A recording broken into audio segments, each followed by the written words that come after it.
Disampaikan Al-Imam Ibrahim bin Adham, kanal khumulu ahabba ilaihi minat tatawul. Orang yang ikhlas itu tidak terkenal, dia lebih sukai daripada popularitas dan keterkenalan. Jadi nggak punya ambisi, ambisi dikenal, ambisi terkenal, ambisi populer, ambisi cari panggung itu nggak ada. Yang penting gimana saya beramal. Kalaupun dia harus tampil, dia tampil untuk menutup fardu kifayah. Kalau nggak ada yang lain, mau nggak mau ditampil, dia maju. Tapi bukan ambisinya untuk itu. Karena dia tahu hadis Nabi SAW. Man istata'a minkum an yakuna lahu khibun minal amali sholih falyaf'al. Apabila Anda bisa menyembunyikan amal soleh, maka sembunyikanlah amal soleh tersebut dalam hadis riwayat Imam Ibnu Mubarak. Khalid bin Walid, lihat bagaimana. Panglima di zaman Nabi. Panglima di zaman Abu Bakar. Tiba-tiba di zaman Umar diganti. Ngamuk loh orang kalau nggak ikhlas. Aneh itu dipercaya Rasul. Abu Bakar percaya sama aneh. Antum lagi ganti-ganti. Emangnya antum lebih jago daripada Rasulullah SAW. Lebih kenal orang daripada Rasul. Tapi Khalid biasa aja tuh. Gak ada ambisi. Orang ikhlas begitu. Makanya masih ingat hadis Nabi SAW, hadis Bukhari. In kana fil hirasa, kana fil hirasa. Wa in kana fi siqaya, kana fi siqaya. Tubalahu, au kama qala.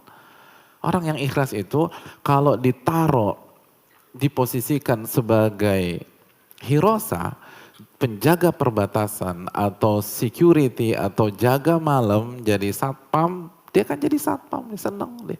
Antum ikut panitia tablik akbar, tiba-tiba antum misalnya ekselon 1 di kantor atau CEO di perusahaan antum, tiba-tiba karena antum baru di dunia dakwah, Pak Fulan jaga sendal ya, suruh jaga sendal, CEO suruh jaga sendal. Tapi kalau CEO ini ikhlas, seneng deh ya, alhamdulillah jaga sendal dia. Wa in kana fisiqaya, kana fisiqaya.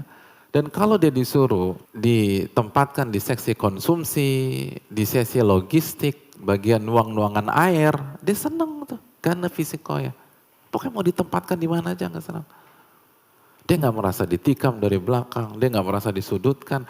Karena kan dia bukan cari posisi, nah itu tadi, dia nggak cari panggung. Dia nggak nyari dunia, dia nggak cari popularitas.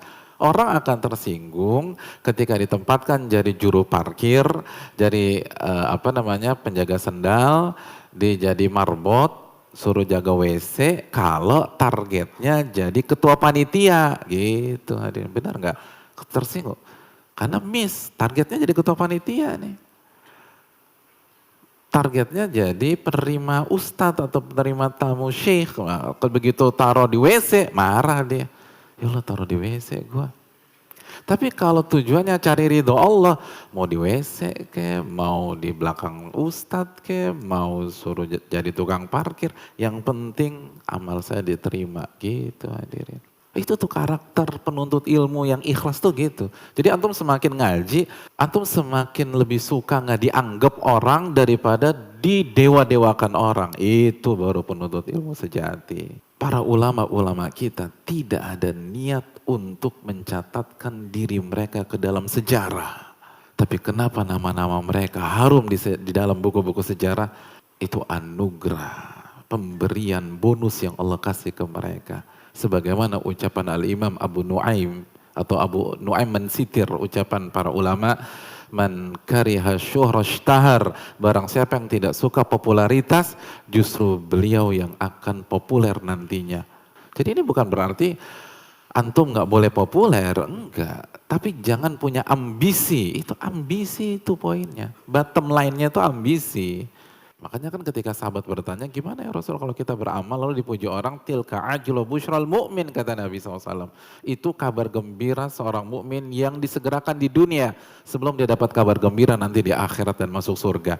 Asal ikhlas, tapi dia nggak punya ambisi ke sana. Karena sekali lagi niatnya, kan namanya juga ikhlas, niatnya mencari wajah Allah bukan cari wajah makhluk hadirin.